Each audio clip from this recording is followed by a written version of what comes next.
Imagine a secret so explosive it could have ended the American Revolution before the first cannonball hit. A clandestine operation woven into the very fabric of the founding of the United States, yet known only to a handful of men. This is the story of America's first spy network and the impossible balancing act of the man who ran it, General George Washington. The year is 1778. The war for independence is a bloody, desperate stalemate. After the brutal winter at Valley Forge, Washington's Continental Army is barely holding on, clinging to the hope of French aid.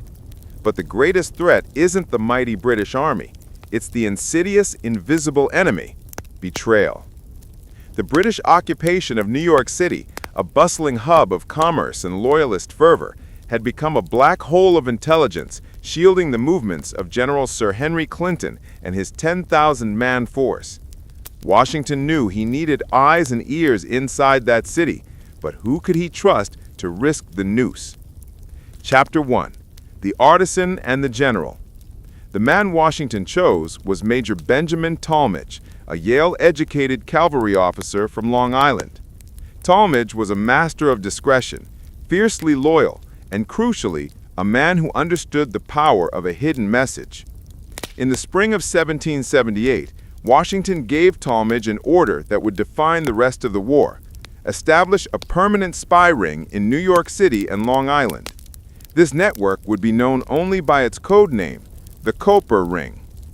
Washington and Tallmadge understood the grave risks. Spying was not a gentleman's war. It was a capital offense.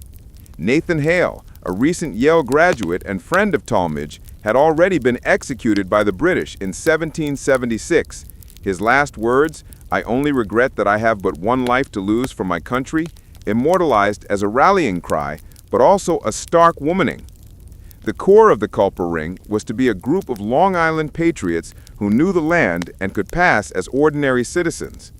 Tallmadge recruited his first and most crucial agent, Abraham Woodhull, a farmer from Setauket, Long Island. Woodhull, code name Samuel Culper Sr., was a man of contrasts. Outwardly, he was a seemingly disgruntled loyalist sympathizer, often complaining about the war to local British soldiers, the perfect cover. But Woodhull's nerves were shot. He was constantly under British scrutiny and nearly arrested multiple times. He was a good patriot, but a terrible spy, terrified of discovery. Tallmadge knew Woodhull needed a partner, a reliable contact deep within the belly of the beast, Manhattan. Chapter 2. The Tailor and the Cipher. Woodhull's contact was Robert Townsend, code name Samuel Culper Jr., a quiet, meticulous merchant who ran a respectable dry goods business in New York City. His shop served as the perfect observation point. He had access to docks, taverns, and, most importantly, high-ranking British officers who frequented his store to purchase the latest fashionable fabrics. Townsend quickly became the most effective intelligence source the Continental Army had. He was an incredibly keen observer, noting ship movements, troop morale, and critically, the British counterfeiting operation. Townsend discovered that the British were flooding the American economy with expertly forged continental paper money, a devastating financial weapon that threatened to collapse the fragile American government. This information alone was invaluable. But how did this information get from the tailor shop in Manhattan to General Washington's headquarters miles away? The answer was a brilliant, intricate chain. Townsend, Culper Jr., would write his report using invisible ink, a sympathetic stain made from ferrous sulfate and water, which only appeared when treated with a special reagent like common coppers. The messages were hidden in the false bottom of a simple wooden box or sewn into the binding of a book and passed to a courier, usually a seaman or a woman who appeared to be innocently traveling to the countryside. The courier would meet Woodhull, Culper Sr., in Setauket. Woodhull would often use his tavern, the Widow's Tavern, as a dead drop. If the news was urgent, the messages would then be passed to the most essential link, a woman whose true role the British never suspected, Agent 355. Chapter 3. Agent 355 and the Silk Petticoat. The identity of Agent 355 remains one of the great historical mysteries of the American Revolution. Her code name, 355, appears in Talmadge's notes and is thought to be the numerical representation for the word lady in the cipher he used. What we do know is that she was a highly placed source of impeccable character, and her intelligence was often the most surprising and essential. Historians have long debated her identity, with leading theories pointing to Anna Strong, a patriotic neighbor of Woodhull, or perhaps even a wealthy society woman connected to a high-ranking British officer. The most famous and daring aspect of 355's operation involved Anna Strong's clothesline. Anna Strong, whose husband was held as a prisoner by the British, lived near the water in Setauket. She would hang a black petticoat on her clothesline as a signal that the spy was ready to pass information. She would then hang a number of handkerchiefs, up to 6, on the line. The specific number of handkerchiefs indicated which one of the 6 local coves Caleb Brewster, the whaleboat captain who was the final courier, should use to pick up the message. This was a classic example of steganography, hiding a message in plain sight. A simple woman doing her laundry was never suspected, yet her clothesline was a vital communication hub of the Continental Army. The biggest scoop of Agent 355's career centered on the imminent arrival of the French fleet. The French, under Comte de Rochambeau, were coming to America, and the British planned a devastating ambush to intercept them. 355 learned the specifics of the British plan, their ship deployments, their numbers, and their commander's strategy. This information was rushed via the clothesline and whaleboat system to Washington. Armed with this intelligence, Washington was able to coordinate with the French, saving their fleet from a crippling surprise attack and, most likely, preserving the alliance that would ultimately win the war. Chapter 4. The Betrayal and the Capture of a Traitor. The Culper Ring's greatest triumph wasn't just in gathering intelligence, it was in unmasking the greatest traitor in American history, General Benedict Arnold. In 1779, Washington knew he had a leak.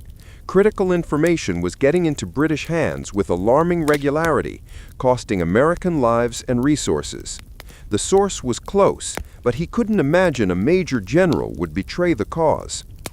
The truth began to surface through the meticulous work of Robert Townsend, Culper Jr. Townsend noticed that a constant stream of coded letters was being sent from West Point, the crucial American fort on the Hudson River, to a high-ranking British officer. The officer was Major John Andre, the head of British intelligence. Townsend's network passed the information to Talmadge, who informed Washington. The plot was simple. Benedict Arnold, the celebrated but embittered hero of Saratoga, was to surrender West Point, the key to the Hudson Valley, to the British for a payment of £20,000. In September 1780, Major John Andre was captured by 3 American militiamen while returning from a secret meeting with Arnold. Hidden in Andre's boot, the militiamen found the damning papers, the plans for the surrender of West Point, all in Arnold's own handwriting. Washington was stunned and heartbroken. He had trusted Arnold implicitly. The intelligence from the Culper Ring and the bravery of 3 unassuming militiamen had saved the most vital strategic point of the war. Major Andre was executed as a spy. Benedict Arnold, warned just in time, fled to the British lines, becoming the most reviled figure in American history. Had the Culper Ring not existed, the fall of West Point would have given the British control of the Hudson, splitting the colonies in 2 and almost certainly crushing the Revolution. Chapter 5. The War's End and the Conspiracy of Silence. The Culper Ring continued its work through the decisive Battle of Yorktown in 1781, providing Washington with critical information about the movement of British supply ships and troops. After the British defeat at Yorktown and the Treaty of Paris in 1783, the spies of the Culper Ring simply melted back into their civilian lives. George Washington's final order to Benjamin Tallmadge was one of the most remarkable acts of discretion in the history of espionage. The identities of the agents were never to be revealed. Washington understood that to protect his spies from post-war retribution and to protect the future of American intelligence, which would rely on similar secrecy, their names had to be erased from the public record. Robert Townsend, Culper Jr., returned to his quiet life as a successful merchant. He never married and died in 1838, his role as a pivotal war hero unknown to his neighbors or even his immediate family. Abraham Woodhull, Culper Sr., became a respected local judge in Setauket, his wartime terror replaced by peacetime service. Agent 355 vanished completely from the historical record, her service acknowledged only by the brief mentions in Tallmadge's ciphered correspondence. Some theories suggest she was captured by the British and died in the notorious prison ship, the Jersey. The truth about the Culper Ring remained a closely guarded secret for over a century. It wasn't until the early 20th century, with the discovery of Washington's and Tallmadge's meticulously coded correspondence, that historians could piece together the incredible story of the civilian spies who risked everything. The story of the Culper Ring is the surprising truth behind the founding of America. It wasn't just an army of soldiers that won the Revolution. It was a small band of farmers, a tailor, a whaleboat captain, and a mysterious woman who, working in the shadows, provided the eyes and ears that allowed George Washington to outwit the most powerful empire on earth. Their legacy is not in monuments, but in the enduring, invisible architecture of American freedom.